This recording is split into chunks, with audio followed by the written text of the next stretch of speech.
नमस्कार दोस्तों, क्या आप जानते हैं कि 9 पन्नों की इतनी लंबी यह रिपोर्ट वॉशिंगटन पोस्ट में 2014 के पहले अगर छपी होती तो कितना बवाल होता।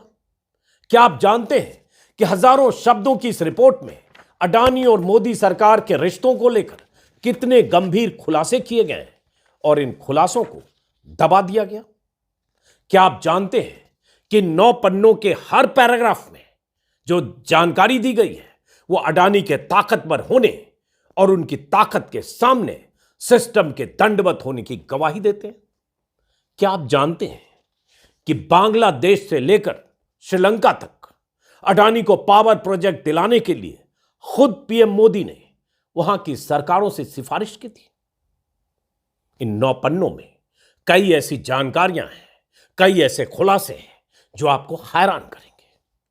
क्या आप जानते हैं कि अडानी इस देश में एक ऐसा कोल पावर प्रोजेक्ट लगा रहे हैं जिसकी चिमनियों से निकलने वाला धुआं तो हमारे हिस्से में आएगा, लेकिन वहां बनने वाली बिजली सिर्फ और सिर्फ पड़ोसी देश को जाएगी। क्या आप जानते हैं कि भारत की जमीन पर पावर प्लांट लगाकर बांग्लादेश को कई गुना महंगी बिजली देने का ठेका अडानी को पीएम मोदी की मेहरबानी से मिला है? क्या आप जानते हैं कि झारखंड में अडानी का ऐसा पावर प्लांट बनकर तैयार है जिसे टैक्स फ्री जोन का दर्जा देने के लिए मोदी सरकार ने सारे कायदे कानून नियम बदल दिए थे? क्या आप जानते हैं कि जिस कोल पावर प्लांट से हमारे देश के किसी एक भी आदमी को एक भी यूनिट बिजली नहीं मिलेगी, उस प्लांट को चालू कराने के लिए मोदी सरकार ने कैसे एड़ी चोटी एक कर दिया था? क्या आप जानते हैं कि बांग्लादेश की पीएम शेख हसीना ने अडानी से महंगी बिजली इसलिए खरीदने का फैसला किया ताकि मोदी जी हैप्पी रहे और बांग्लादेश पर मेहरबान रहे? यह भी इन 9 पन्नों में दर्ज है। क्या आप जानते हैं कि बांग्लादेश में अडानी से इस डील को लेकर बवाल और सवाल उठ रहे हैं कि जिस बांग्लादेश में पीक डिमांड से 40% बिजली ज्यादा सप्लाई पहले से है, वहां अडानी से कई गुना ज्यादा कीमत पर बिजली खरीदने का फैसला क्यों हुआ है? क्या आप जानते हैं कि अडानी के शेयरों में तबाही होने के बाद, बाजार में औंधे मुंह गिरने के बाद अब बांग्लादेश में बेचैनी बढ़ी है कि कैसे अडानी से डील पर रीनिगोशिएशन किया जाए? क्या आप जानते हैं कि वॉशिंगटन पोस्ट जैसे अखबार की हजारों शब्दों की इन्वेस्टिगेटिव स्टोरी के बाद भी अडानी की सेहत पर कोई फर्क क्यों नहीं पड़ा? यह सब आप जानेंगे भी कैसे अगर यहां का मीडिया आपको कुछ बताएगा नहीं तो आज आपको हम 9 पन्ने की इस रिपोर्ट में किए गए खुलासे के बारे में बताएंगे। गौर से सुनते जाइए और अपनी हैरानी का लेवल बढ़ाते जाइए। इससे पहले आपको यह भी बता दें कि अडानी की कंपनियों के शेयर लगातार जिस ढंग से धराशायी हो रहे हैं, उसके बाद से बांग्लादेश, श्रीलंका, नेपाल और म्यांमार जैसे पड़ोसी देशों में भी अडानी के पावर प्रोजेक्ट को लेकर उन्हीं देशों से सवाल उठने लगे हैं। अगर मामला गंभीर हुआ तो अडानी के लिए एक और नया संकट दूसरे देशों से पैदा होगा। आज के द हिंदू अखबार में इस बारे में एक विस्तार से खबर छपी है, पहली हेडलाइन के तौर पर। हालांकि हिंदू की इसी रिपोर्ट में विदेश मंत्रालय की तरफ से यह भी कहा गया है कि आर्थिक वजहों से अडानी के प्रोजेक्ट को अगर इन देशों में कोई झटका लगता भी है तो इससे सरकार के रिश्तों पर कोई फर्क नहीं पड़ेगा। भारत सरकार वैसे भी कह रही है कि जो हो रहा है उससे कोई फर्क नहीं पड़ने वाला है। अडानी पर इतना फर्क पड़ गया कि उनकी हैसियत आधी हो गई, 10 लाख करोड़ स्वाहा हो गए, लेकिन सरकार मानती है कि देश की अर्थव्यवस्था पर कोई फर्क नहीं पड़ेगा। अच्छी बात है अगर कोई फर्क नहीं पड़ेगा। चलिए देखते हैं, इंतजार करेंगे। अब वापस लौटते हैं वॉशिंगटन पोस्ट की इस रिपोर्ट पर। वॉशिंगटन पोस्ट ने 9 दिसंबर 2022 को, यानी करीब 2 महीने पहले, एक रिपोर्ट छापी थी। वॉशिंगटन पोस्ट के India bureau chief Gary, senior reporter Neha Masih और अनंत गुप्ता की इस खोजी रिपोर्ट में मोदी से अडानी के रिश्ते और इन रिश्तों की वजह से अडानी को मिले एक पावर प्रोजेक्ट के बारे में कई खुलासे किए गए। बार बार इसलिए 9 पन्ने की ये रिपोर्ट दिखा रहा हूं और बार बार वॉशिंगटन पोस्ट का नाम ले रहा हूं, क्यों वो आगे बताऊंगा। पता नहीं आप में से कितने लोग इस बारे में जानते हैं, और जानेंगे तो हैरान रह जाएंगे कि अडानी के लिए बीजेपी सरकार कैसे रेड कारपेट बिछाकर उनकी कंपनियों को फायदे पहुंचाती है या फायदे पहुंचाती रही है। नियमों को बदल दिया जाता है। कोई बड़ा अधिकारी भी रास्ते में अगर कांटा बनता है तो उसे हटाकर दूसरे विभाग में भेज दिया जाता है। मोदी सरकार के केंद्रीय मंत्री से लेकर बीजेपी शासित राज्य के सीएम कैसे अडानी साहब के धंधों की राह में आने वाले कांटों को जड़ से उखाड़कर फेंक देते हैं। इस रिपोर्ट से आपको अंदाजा लग जाएगा। गौर से सुनिए। जो मैं बताने वाला हूं ज्यादातर वाशिंगटन पोस्ट की रिपोर्ट के हवाले से है। सहूलियत के लिए मैंने हिंदी अनुवाद कर दिया है, बीच में मेरे कुछ कमेंट है, लेकिन तथ्य इसी रिपोर्ट से। तो इसके अनुवाद को शुरू करते हैं। लिखा है कि हकीकत तो यह है कि गोड्डा झारखंड में बनने वाले पावर प्रोजेक्ट से भारत के किसी नागरिक को कोई फायदा नहीं होगा। यहां जो भी बिजली पैदा होगी वो प्रीमियम रेट पर अडानी ग्रुप की तरफ से पड़ोसी देश बांग्लादेश को बेची जाएगी।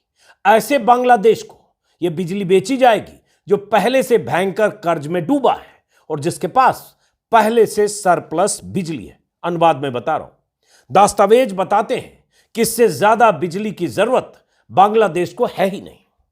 बांग्लादेश को पीक डिमांड के वक्त भी जितनी बिजली की जरूरत है उससे 40% ज्यादा बिजली की आपूर्ति वहां पहले से है।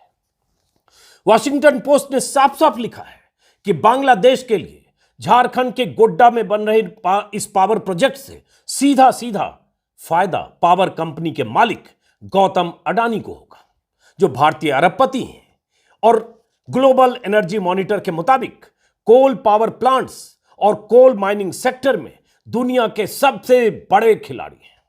इस प्रोजेक्ट को अडानी के मन मुताबिक मंजूरी देने के लिए मोदी सरकार और झारखंड की बीजेपी सरकार ने कई नियम बदल दिए। जैसे जैसे अडानी चाहते थे वैसे वैसे फैसले होते गए। इस रिपोर्ट में कहा गया है कि झारखंड में अडानी पावर प्लांट की यह स्टोरी इस बात का सबूत है कि कैसे भारत में राजनीतिक सत्ता कोयला सेक्टर के बड़े सूरमा के लिए झुककर रास्ता बनाती है। झारखंड सरकार का यह नियम था कि अगर कोई पावर प्लांट वहां लगता है तो बिजली जो वहां प्रोड्यूस होगी उसका 25% सस्ते दर पर उस पावर प्लांट को झारखंड को देना होगा। लेकिन अडानी साहब के दबाव में झारखंड के सीएम और अधिकारियों को झुकना पड़ा और इस नियम को बदल दिया गया। वॉशिंगटन पोस्ट ने यह रिपोर्ट तैयार करने के लिए भारत सरकार के 2 दर्जन से ज्यादा पूर्व और वर्तमान अधिकारियों के साथ साथ अडानी ग्रुप के कर्मचारियों और बहुत से एक्सपर्ट से भी बात की है।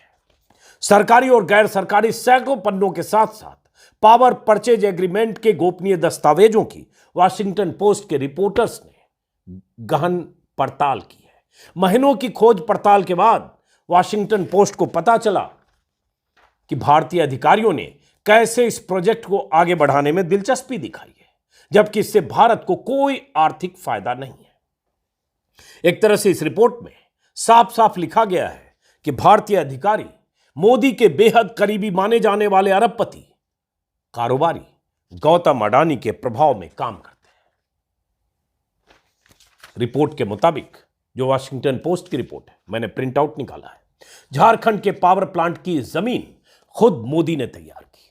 जब 2015 में मोदी ने बांग्लादेश का सरकारी दौरा किया था, बहुत चर्चित दौरा, साथ में एक लाइन लिखी गई है, it was part of a larger pattern. Report के मुताबिक मोदी के बांग्लादेश विजिट के बाद वहां की पावर अथॉरिटी ने अडानी के साथ $1.7 बिलियन में 1600 मेगावाट का पावर प्लांट बनाने का एक समझौता किया। सुनते जाइए। भारत बांग्लादेश की सीमा से 60 किलोमीटर दूर झारखंड के गोड्डा जिले के गांव को इसके लिए चुना गया। उस समय माना गया कि यह प्रोजेक्ट दोनों देशों के लिए फायदेमंद होगा। माहौल ऐसा ही बना था उस समय। मोदी सरकार के लिए नेबरहुड फर्स्ट पॉलिसी के तहत भारतीय बिजनेस को पड़ोसी देशों में फैलाने का एक माध्यम कहा गया। इसी तरह से प्रचारित भी हुआ। बांग्लादेश की पीएम शेख हसीना के साथ मीटिंग के दौरान पीएम मोदी ने वहां के पावर सेक्टर में भारतीय कंपनियों को मौका देने की बात की। इसमें जिक्र है इसका। और इस तरह से अडानी की बांग्लादेश के पावर सेक्टर में एंट्री हो गई मोदी और वहां के पीएम के बीच बातचीत के बाद। मतलब मोदी जी की वजह से अडानी को बांग्लादेश से यह पावर प्रोजेक्ट मिला। कोई दिक्कत नहीं है, आगे सुनिए। वाशिंगटन पोस्ट ने पावर परचेज एग्रीमेंट के 163 पन्नों के गोपनीय दस्तावेज को एनर्जी सेक्टर के 3 विश्लेषकों से आकलन करवाया और इस नतीजे पर पहुंचा कि गोड्डा पावर प्लांट की यह डील किसी भी तरह से बांग्लादेश के लिए भी फायदेमंद नहीं है। अब इसी से आप समझिए कि भारत की सरजमी पर झारखंड में अडानी का जो पावर प्रोजेक्ट लगभग बनकर तैयार है, उसे हमारे देश में किसी को 1 मेगावाट की बिजली नहीं मिलने वाली है। जिस बांग्लादेश को बिजली देने के लिए डील हुई है, वहां बिजली पहले से सरप्लस है और उनके लिए भी यह बिजली जरूरत से ज्यादा महंगी है। तो इसमें फायदा किसका है? बहुत बड़ी डील है, सिर्फ और सिर्फ अडानी साहब का फायदा है। समझ में आ रहा है कुछ? तब भी यही प्रचारित किया गया था कि नेबरहुड फर्स्ट पॉलिसी के तहत पीएम मोदी पड़ोसी देशों में भारतीय कंपनियों को काम दिलाने की पहल कर रहे हैं। अच्छी बात है, किसी को भी लगेगा कि यह तो अच्छा है, भारतीय कंपनियां पड़ोसी देशों में विस्तार करेगी। लेकिन इस अच्छी बात के पीछे अडानी को ठेके और धंधे दिलाने की भी बात है, जो आपको न तो कोई बताएगा, कोई मीडिया तो बताएगा ही नहीं, और ना आपको पता चलेगा जब तक ऐसी रिपोर्ट आप तक पहुंचेगी नहीं। तो ये वाशिंगटन पोस्ट और ऐसे कुछ अखबार हैं जो ये सब छाप देते हैं। वैसे जिन भारतीय पत्रकारों ने 2017 में अडानी के इस खेल की खबर छापी थी, वो जेल जाते जाते बचे थे। अडानी ने उन पर इतने मुकदमे ठोक दिए थे कि नौकरी तक गंवानी पड़ी थी। यही वजह है कि वाशिंगटन पोस्ट भी अगर ऐसी कोई खबर छापता है तो भी यहां के मीडिया में उसकी कोई चर्चा नहीं होती है। यह दौर अगर 2014 के पहले का होता तो वाशिंगटन पोस्ट की इस रिपोर्ट के बाद कई दिनों तक चैनलों पर बवाल होता, बहसें होती, सरकार की घेराबंदी होती, प्रधानमंत्री से सवाल पूछे जाते, सरकार का जीना हराम हो जाता। लेकिन यह दौर मोदी जी और अडानी जी का है और किसी की क्या मजाल कि इस रिपोर्ट पर चर्चा कर ले। क्या पता कल मुझ पर भी कोई मुकदमा हो जाए। इसलिए मैं बार बार पहले ही कह रहा हूं कि मैं जो भी बता रहा हूं तथ्य, बीच बीच में मेरे कमेंट जरूर है, ऑब्जर्वेशन, लेकिन जो भी बता रहा हूं उस वाशिंगटन पोस्ट की इस रिपोर्ट के हवाले से। वाशिंगटन पोस्ट की इस रिपोर्ट में यह भी कहा गया है कि जब एक सीनियर अधिकारी ने अडानी को सस्ते में कोल सप्लाई करने पर एतराज किया तो मोदी सरकार की तरफ से उसे पद से हटा दिया गया। गोड्डा के एक स्थानीय विधायक प्रदीप यादव ने गोड्डा में अडानी के पावर स्टेशन बनाए जाने के खिलाफ भूख हड़ताल शुरू की तो उसे 6 महीने के लिए जेल भिजवा दिया गया।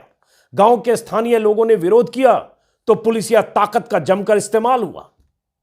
यह शुरुआती दिनों की बात है जब अडानी वहां जमीनें ले रहे थे अपने पावर प्रोजेक्ट के लिए, और तब झारखंड में बीजेपी की सरकार थी। सुनते जाइए कि झारखंड में अडानी के पावर प्रोजेक्ट के रास्ते की अड़चनें हटाने के लिए मोदी सरकार ने क्या क्या किया, ताकि आपको पता चले कि देश में हो क्या रहा है। और मीडिया में, जिस मीडिया को, जिन चैनलों को आप दिन रात देखते हैं, उनमें छिपाया क्या जा रहा है। इस रिपोर्ट में कहा गया है कि दस्तावेजों और अधिकारियों से बातचीत के बाद कहा जा सकता है कि कम से कम 3 ऐसे मौकों पर यह पता चलता है कि जब कोयले से जुड़े अडानी के कारोबार की मदद के लिए कायदे कानूनों को लचीला बना दिया गया, उसमें फेरबदल किया गया ताकि अडानी का कम से कम $1 बिलियन का फायदा हो सके, या उस फेरबदल से अडानी का $1 बिलियन का फायदा हुआ। वाशिंगटन पोस्ट ने इस बारे में मोदी सरकार को सवालों की लिस्ट भेजकर जवाब भी मांगने की कोशिश की, लेकिन कोई जवाब नहीं आया। इस रिपोर्ट में यह भी कहा गया कि बांग्लादेश अपने यहां बिजली की बल्क सप्लाई के लिए जो भुगतान पहले से कर रहा है, उससे 5 गुनी ज्यादा कीमत पर अडानी से वो बिजली खरीदेगा। बांग्लादेश में बहुत से लोग अडानी की महंगी बिजली और महंगे कोयले पर सवाल उठाए, जिसका जिक्र मैंने शुरू में किया था। कुछ अखबारों में यह खबर छपने भी लगी, तरह तरह की छिटपुट खबरें आ रही हैं, लेकिन क्या यह आप तक पहुंच रही है कि गौतम अडानी को फायदा पहुंचाने के लिए मोदी जी की मेहरबानी से इतनी बड़ी डील हो गई थी या हो गई है? ऐसी डील जिसमें सिर्फ और सिर्फ अडानी को फायदा है। सवाल वहां यह भी उठ रहे हैं कि ऐसे समय में जब पावर के लिए कोल एनर्जी के विकल्प खोजे जा रहे हैं, तब अडानी के प्रोजेक्ट को, कोल पावर प्रोजेक्ट को मंजूरी क्यों दी गई, जबकि बांग्लादेश ने जरूरत से ज्यादा बिजली आपूर्ति को देखते हुए 18 कोल प्लांट्स जो पहले से अप्रूव थे, उनमें से 10 को 2021 में कैंसिल कर दिया था। फिर भी अडानी के पावर प्रोजेक्ट की सेहत पर कोई फर्क नहीं पड़ा, चालू है। यह अलग बात है कि पावर आपूर्ति का काम शुरू होने में देर हो रही है। बांग्लादेश के पावर रेगुलेटर बॉडी के पूर्व डीजी बीडी रहमतुल्लाह के हवाले से वाशिंगटन पोस्ट ने कहा है इसी रिपोर्ट में कि शेख हसीना अडानी से महंगी डील को भी रद्द करना अफोर्ड नहीं कर सकती।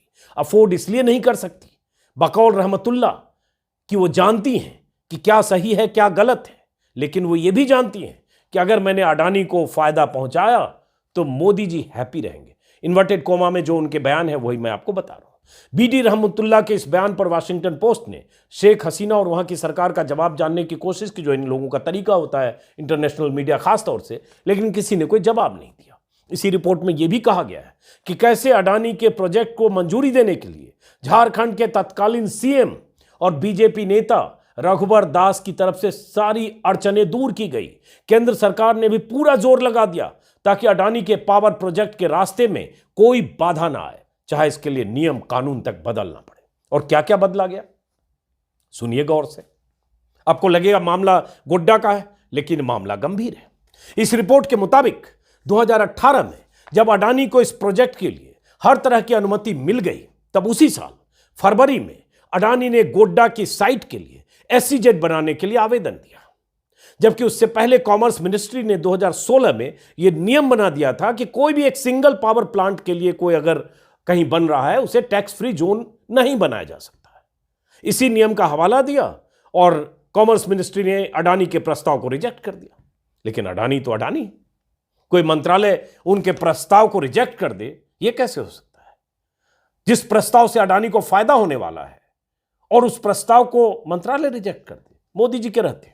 1 महीने बाद ही कॉमर्स मंत्रालय ने अपना फैसला बदलकर अडानी को फायदा पहुंचाने का रास्ता तैयार कर दिया।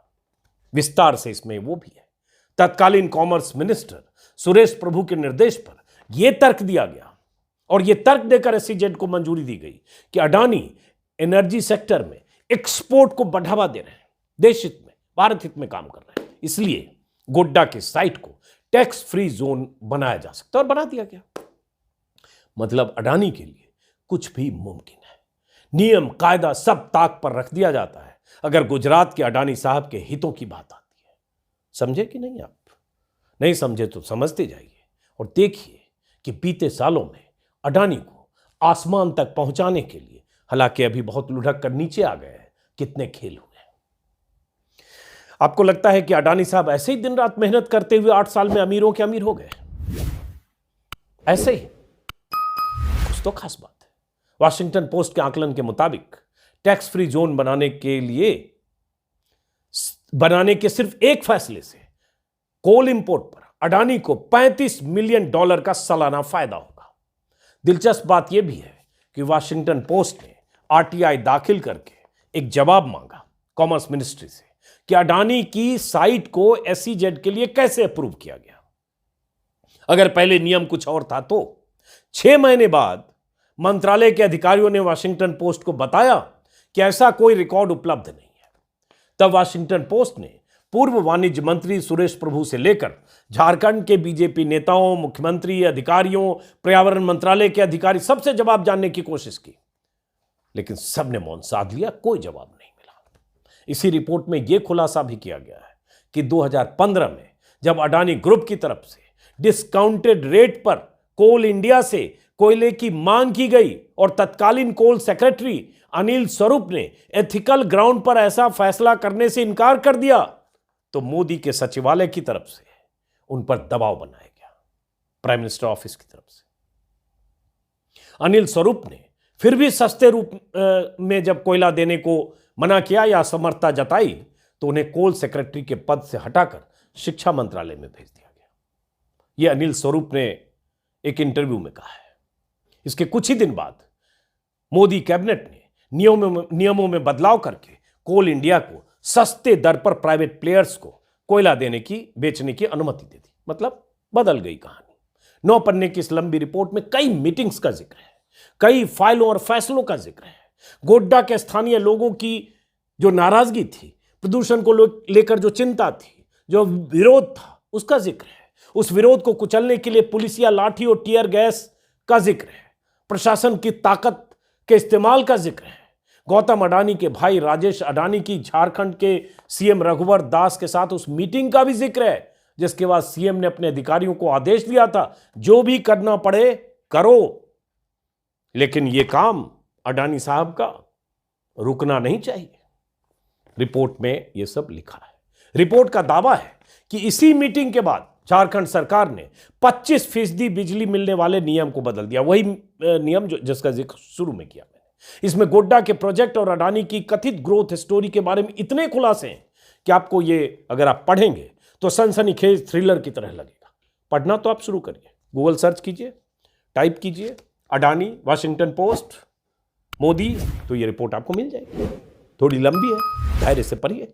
वाशिंगटन पोस्ट की इस रिपोर्ट में विस्तार से बताया गया है कि अडानी ने कैसे उन पत्रकारों के खिलाफ मुकदमे किए जिन्होंने एसईजेड के नाम पर अडानी को मिलने वाले टैक्स छूट पर खबरें छापी थी। इसमें परंजय गुहा ठकुराता, अबीर दास गुप्ता से लेकर रवि नायर तक के नाम है और इन पत्रकारों की गिरफ्तारी तक की नौबत आ गई थी। अभी भी मानहानि का मुकदमा चल रहा है, 500 करोड़ की मानहानि, मैंने पहले के वीडियो में भी बताया था। और उसके बाद उनकी जुबान बंद है क्योंकि गैग ऑर्डर है। इसी रिपोर्ट में यह भी कहा गया है कि आज की तारीख में अडानी ग्रुप के पास 8 एयरपोर्ट है, 13 सी पोर्ट है। एक बार फिर से सुन लीजिए, हालांकि सार्वजनिक तथ्य है, कोई नई बात नहीं है। 8 एयरपोर्ट, 13 सी पोर्ट। अडानी ग्रुप ने बहुत तेजी से अगर कई सेक्टर में डाइवर्सिफाई किया, मीडिया, डिफेंस, सीमेंट्स, पावर से लेकर तमाम सेक्टर में कामयाबी हासिल करते हुए उनका नेटवर्थ $9 बिलियन से अभी हिंडनबर्ग रिपोर्ट आने से पहले तक $127 बिलियन तक हो गया, तो कुछ तो बात है। बावजूद इसके अडानी ग्रुप का 60% रेवेन्यू कोयले से जुड़े कारोबार से आता है। अडानी के बिजनेस दायरे में 4 coal power plant, 18 coal mines और कोल ट्रेडिंग ऑपरेशंस हैं। अडानी ग्रुप के कॉर्पोरेट अफेयर्स के एक पूर्व प्रेसिडेंट हरिहरन ने वाशिंगटन पोस्ट को कहा था, बड़ा दिलचस्प है statement, if he falls oxygen mask will drop to save him. अगर वो गिरेंगे, कुछ ऐसा होगा, तो ऑक्सीजन मास्क नीचे आएगा बने बचाने के लिए। और बीते 3 दिनों से आप देख रहे हैं कि ऑक्सीजन मास्क बनकर कितने मंत्री और कितने महकमे सामने आ गए। वित्त मंत्री का बयान कि अडानी समूह के संकट से अर्थव्यवस्था प्रभावित नहीं होगी, सब चंगा है। एलआईसी और बैंकों का निवेश सुरक्षित है। कई मंत्रियों ने भी बयान देकर बता दिया है कि everything is okay, all is well, चिंता की कोई बात नहीं, सब कुछ चंगा है। वित्त सचिव ने परसों एक पीटीआई को बयान दिया जिसमें उन्होंने कहा कि ये जो अडानी वाला ये सब जो भी मामला है, चाय के प्याले में उठे तूफान से ज्यादा कुछ नहीं है। मतलब बिल्कुल चिंता मत करिए, कुछ है ही नहीं। अरे चाय में तूफान जैसे पीते हैं, थोड़ा चाय उछल गई, थोड़ा क्या हो गया उससे। तो इतने तरीके से इस मामले को सिंप्लीफाई किया जा रहा है, क्या ऐसा ही है? सोचिएगा। इस बीच एक और झटके वाली खबर आई है। बांग्लादेश सरकार ने अडानी पावर को चिट्ठी लिखकर बिजली आयात के लिए हुए समझौते में संशोधन की मांग की है। यह एक बड़ा झटका होने वाला है अगर ऐसा हुआ तो। बांग्लादेश सरकार ने कहा है कि कोयले की कीमत पर हमें एतराज है और हम एक बार फिर नए सिरे से बात करना चाहते हैं। जो समझौता 2017 में हुआ, जिसके मुताबिक झारखंड के गोड्डा में अडानी ग्रुप 1600 मेगावाट का एक पावर प्लांट लगा रहा है, जिसका जिक्र मैंने आपसे किया इतनी लंबी कहानी में। अब बिजली की कीमत को लेकर, कोयले की कीमत को लेकर बांग्लादेश सरकार की तरफ से एतराज जताया गया और यह कहा गया कि बिजली बनाने के लिए अडानी ग्रुप चूंकि विदेश से कोयला आयात कर रहा है और इसी कोयले की कीमत को लेकर उनका कहना है कि हम इससे कम कीमत में बाकी जगह से कोयला ले रहे हैं अगर, तो फिर यह हमारे लिए महंगा है। बांग्लादेश के ऊर्जा मंत्री नसरुल हामिद के हवाले से, रॉयटर के हवाले से खबर आई कि हमने कोयले की कीमत घटाने की मांग की है। वैसे आज हिंदू अखबार में भी एक खबर छपी है कि अडानी ग्रुप बांग्लादेश से $400 प्रति टन के हिसाब से कोयले की कीमत ले रहा है, जबकि बांग्लादेश पावर डेवलपमेंट बोर्ड दूसरे जो अपने उस देश में जो दूसरे थर्मल पावर प्लांट है उसके लिए $250 प्रति टन के हिसाब से कोयला खरीद रहा है। मतलब $150 $250, हाँ $150 से ज़्यादा महंगा अडानी ग्रुप दे रहा है। कहा जा रहा है इसी बात को लेकर अब सरकार ने अडानी से कीमत कम करने को कहा है, बांग्लादेश सरकार ने। इस बीच भारत सरकार की तरफ से भी बयान है, किसी को फर्क नहीं पड़ेगा। लेकिन अब सवाल यही उठता है कि यह संकट जब कल सोमवार को जब फिर बाजार खुलेगा तो देखना होगा कि अडानी की शेयरों की कीमतों पर कल कितना फर्क पड़ता है। लेकिन आज के इस वीडियो का मेरा मकसद था, हालांकि वाशिंगटन पोस्ट के हवाले से पूरी रिपोर्ट तो बता दी है, खतरा भी है कि मुझे भी पता चला कोई नोटिस आ गया 200-600 करोड़ का मानहानि का, तो पता नहीं क्या होगा। तो उससे बेहतर है मैं कहूँगा भाई जेल ही भेज दो, पैसा तो है नहीं मेरे पास। तो लेकिन फ़िलहाल जो भी है ये वाशिंगटन पोस्ट के हवाले से है और इसमें बार बार ये कहा गया है कि जितने भी संबंधित महकमे हैं, विभाग हैं, मंत्रालय हैं, प्रधानमंत्री कार्यालय है, मुख्यमंत्री कार्यालय है, अडानी का दफ्तर है, हर जगह बार बार चिट्ठी लिखकर या जो कम्युनिकेशन के लिए उनका पक्ष जानने की कोशिश होती है वो सब करके कन्वे करके उनसे जवाब मांगा गया, लेकिन कोई जवाब नहीं मिला। तो इनके इन्वेस्टिगेशन से जो उन्हें पता चला ये रिपोर्ट की शक्ल में वाशिंगटन पोस्ट में छपा। और जो शुरू में मैंने कहा 9 दिसंबर 2022 को हिंडनबर्ग रिपोर्ट की, पहले हिंडनबर्ग रिपोर्ट आई थी 24 जनवरी को, उससे 1.5 महीना से भी ज़्यादा पहले मान लीजिए, 1.5 महीना लगभग पहले मान लीजिए। बहरहाल इस वीडियो को ख़त्म करते हैं दोस्तों, ये कहते हुए कि बहुत सारे लोग ये प्रचारित कर रहे हैं सोशल मीडिया में कि कोई ग्रुप है, कोई गैंग है, जो वामपंथी गैंग है, जो अडानी के खिलाफ सुनियोजित साजिश कर रहा है, दुष्प्रचार कर रहा है। न तो मैं किसी गैंग का हिस्सा हूं, न मैं किसी दुष्प्रचार करने वाली किसी नैरेटिव या टूल किट का हिस्सा हूं। लेकिन अगर यह खबर है तो खबर आप तक पहुंचनी चाहिए, और अगर बाजार में गिरावट है तो जो है वो दिख रहा है। हिंडनबर्ग रिपोर्ट ने जो सवाल उठाए उन सवालों का जवाब देना चाहिए। अगर हालांकि एक खास बात यह भी है कि मैंने पहली बार अडानी पर रिपोर्ट ही 24 तारीख को हिंडनबर्ग रिपोर्ट आई, शायद 30 तारीख को अडानी का जवाब था, 29 या 30 याद नहीं आ रहा, अचानक कंफ्यूज हुआ। और मैंने उसके बाद शायद 2 फरवरी को मैंने पहली बार वीडियो बनाया, उसके पहले 2 या 4 ट्वीट किए। लेकिन फिर भी एक कंस्पिरेसी थ्योरी हम लोगों के खिलाफ बनाई जा रही है, तो जो होगा देखा जाएगा। फिलहाल जो सच है वो सामने तभी आएगा जब सरकार जांच के आदेश देगी।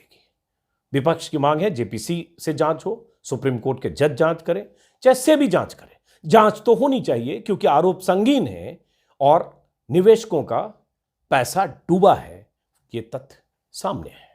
फिलहाल इस वीडियो को खत्म करते हैं, फिर मुलाकात होगी किसी और वीडियो में। नमस्कार।